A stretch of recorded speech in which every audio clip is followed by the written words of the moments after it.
Hello! It's time for a brand new Gateway to Geats.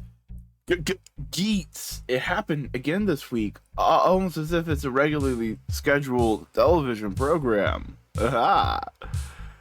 So everybody's still in the Resident Evil mansion. They're trying to get out. They're trying to do all the stuff.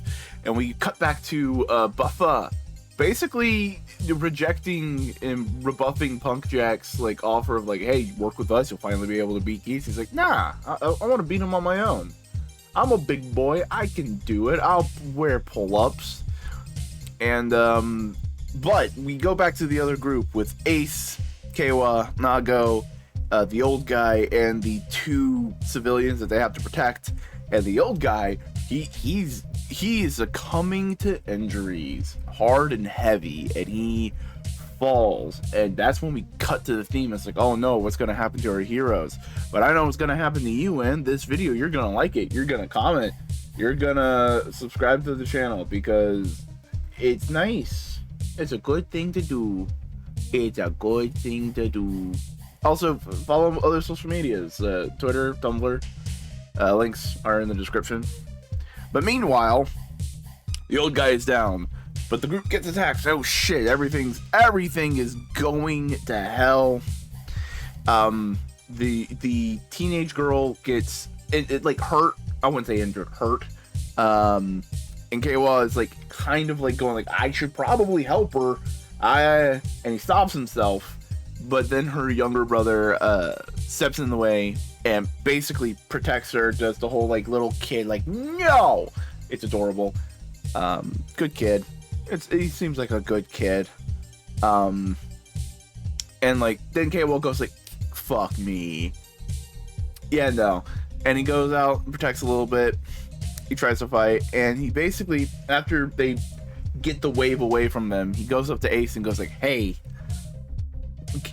how can I help fight? How can I do this? Ace, without missing a beat, basically goes, all right, touch my belt, you'll probably become the tycoon I know. You know? And it's just like, oh, he misses him. Geats, you've made friends. That's adorable. Oh man, yeah.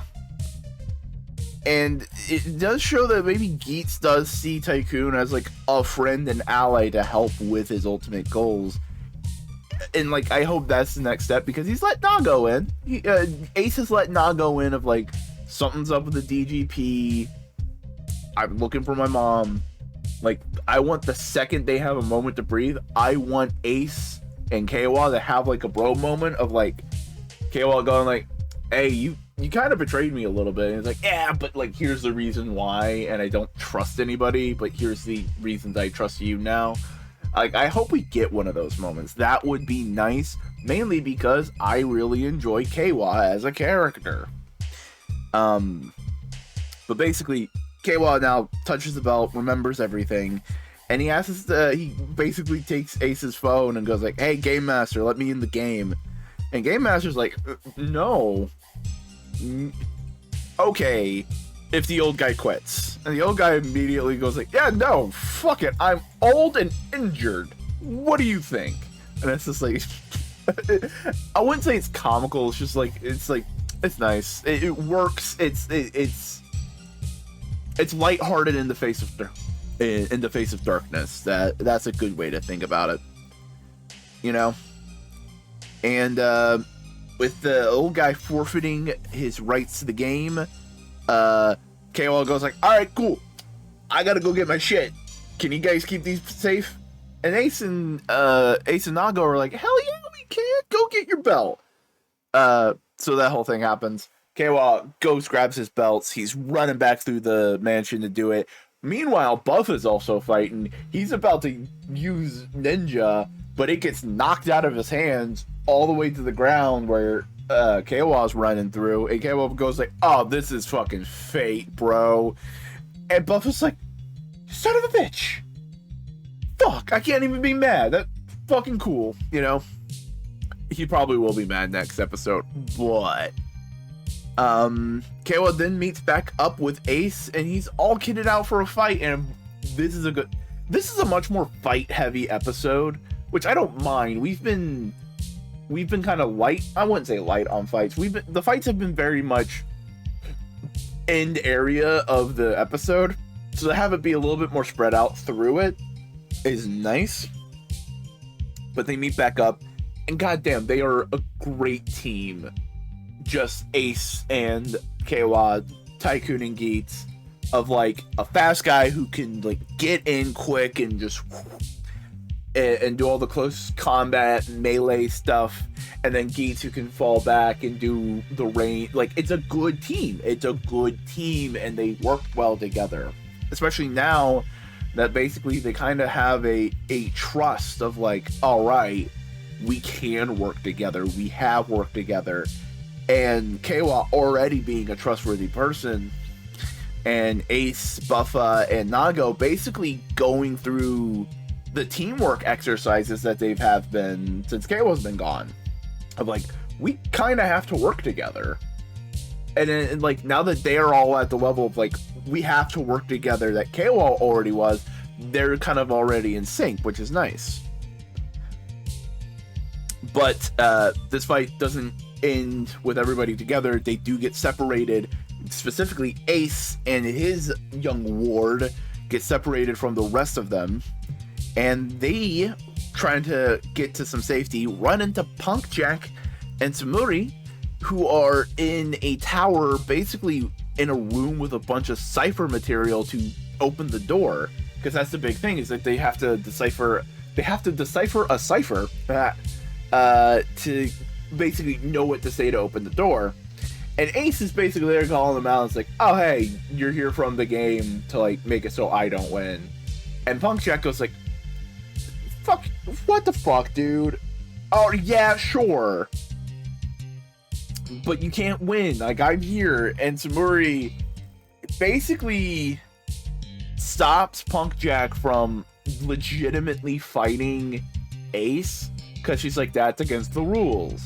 Like, she recognizes, like, yeah, we're kind of screwing Ace over. We're screwing Geats over. And, like, we shouldn't be doing that. Like, that feels like it goes against the spirit of the game, you know? So, like, Samuri's on, I wouldn't say, like, metaphorically, she's, like, on the wrong team, but she's starting to rethink, like, everything. She's going, like, maybe the DGP isn't all it's cracked up to be.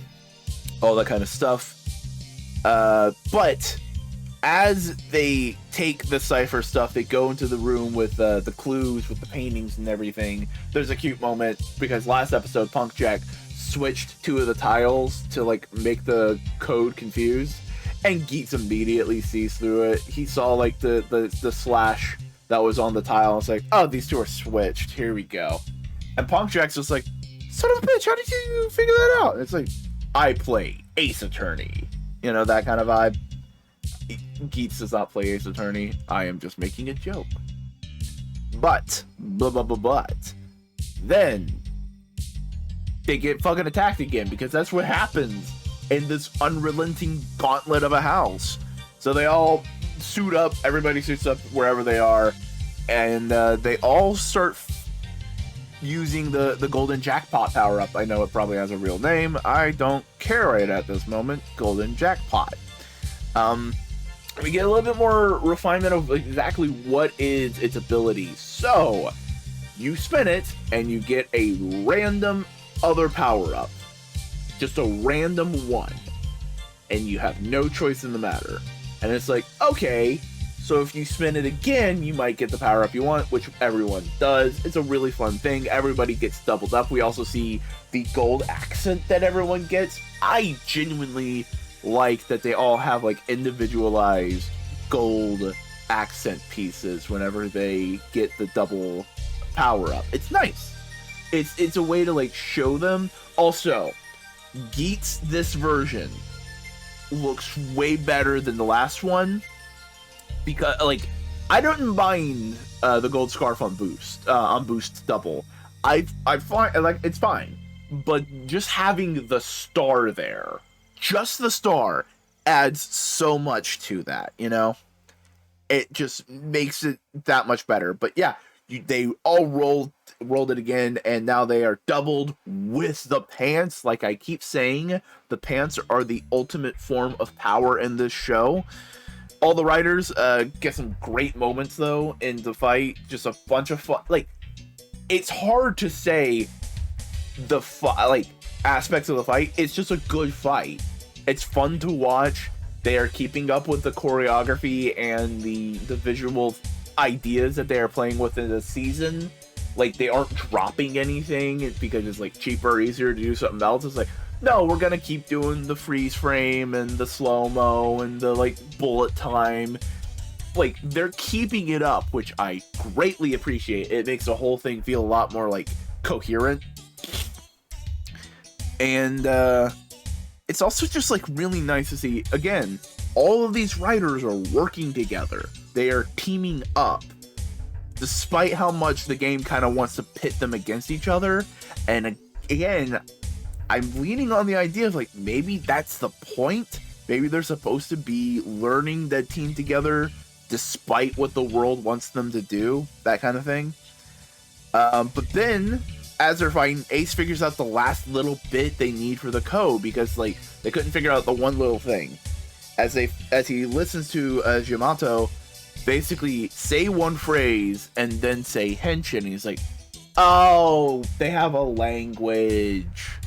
Okay, we just got to use that to figure it out. But that also means some things. Like, does Yamatos have a language? Ooh, do they have a culture? Or like, is this like? I know we've been hinted at like they're meant to be taking over the world kind of things. Like, but that's interesting. And it's also like, are they as mindless as they seem? Could they develop a consciousness? Could they develop a personality? Could we meet Yamatos later on in the series that like can make complete full sentences and be like, hey yo, I'm a Yamato, how you doing? It's interesting possibilities. But they got what they need to get the door to crack. So they all go to the door. They're about to try and decipher it. Again, monsters attack, all that stuff, right? So Ace, Buffa, and Tycoon. I love how Tycoon's just immediately back in the fold. It's just like, oh sweet, Tycoon, hell yeah, you're here. Fucking let's go. To hold off the Yamatos that are trying to fight, as basically the rest of the crew decipher the code to open. In the nick of time, they do crack it. They do figure out what they need to say. They open the door. Everyone zooms out of there real quick, lickety split. The game is won. They're all out. They're all safe. They're basically walking their way home. The bus driver and the two kids basically say their thanks and goodbyes. They go away, and the bus driver, while being a little bit of a whiny pants this whole time, basically was like, yeah, no, I'm gonna make sure these kids get home. Like, he's not a bad guy, he's just a whiny asshole. But we got one thing to take care of, because the old man, he gave up his position in the game, and he basically goes to Keiwa. Keiwa basically goes to him and goes like, hey, I'm sorry you don't get to fight for your desire anymore. And he's like, hey, I realize that being young isn't all it's cracked up to be, that I don't need to be young to feel right, to be good. I want you to take your youth and basically be a good person. He gets out of the game, and it's like, it's sweet. It's a sweet send-off for the old guy, because like, he was a fun character while he was here. Keiwa then gets the slip to make his wish, and Geats and Nago basically like, hey, what you doing this time? World peace? And he's like, nah. He's wanting to wish everybody who lost their life back from the DGP. Basically, like, anybody who's died in the Desire Grand Prix, he wants them to come back. And it's just like, that is a much more specific and succinct version of what you want, and it's really nice. And it's also like, oh, dude, the penguin guy. Like, oh shit, you remember that guy? And it's just like, oh yeah, no, Keiwa's still thinking about that, and it's nice. But we can't end this episode on a complete happy note, as we cut back to the gardener we saw last episode. We don't have a name for him yet, at least in the show. We might have had it in supplementary material, like ads and whatnot. as he is basically monologuing and watering the Jamato plants that the world is theirs to take and that they're gonna destroy the DGP. And I'm just thinking, like, okay, so the gardener and the game master aren't working together, or they were working together and the gardener's betraying them? Does the game master know? Is the game master also a like, for lack of a better way of describing, a victim in this? Was this guy just trying to use the Desire Grand Prix to make his monsters grow and then do something else, and the Desire Grand Prix were like none the wiser? That it's going to be interesting to see in the upcoming weeks and the upcoming episodes and all that. But hey, this was a pretty damn good episode of Geats, of Kamen Rider Geats. But you know what? I think that might be... Wait a second. No, it's not. Revice had a movie this week. Well, not a movie. They wrote the subs for the Revice movie, the last one. I can't remember what it's called. Finally came out, and I wasn't gonna look at it just because, like, it's Revice. I'm talking about Geats, not Revice. Till some friends, specifically the Vacuuminator and Buster Core from my podcasting YouTube channel, Modular Media. Go like and comment and subscribe over there. They have a podcast called Twit, so if you like this show and you want some more tokusatsu talking about, go listen to that. Go listen to Twit. Basically said, like, oh yeah, no, this is the one where Geats has a cameo. And I'm like, fuck, I'll watch a Geats cameo. So I watched it. The orange guy looks cool. Neat, no context for him. The husband and wife is a cool concept. I don't know if they're in the show proper or if they're only in the movie, but I like them. Like, just real quick, it's just like, oh, cool, husband and wife, dope. Geats showed up, and you know what's surprising? Like, how solid the Geats concept already was. Like, they knew Geats at that moment. Because, like, some of these cameos, they don't know exactly what they're doing with the character yet, or what they're doing with the combat or anything. And the best example I can give you is Ghost, when he showed up in the Drive movie, I believe, where he's just like, ooh, I'm a spooky guy, ooh, you know? And the show is nothing like that in terms of, like, action. But hey, it's a fun little solid fight scene. And it's neat little cameo. It's good to see. It's interesting to see Geats play off of other characters. But hey, like, comment, subscribe to this video. And until next time, this video's over. Until the next one starts.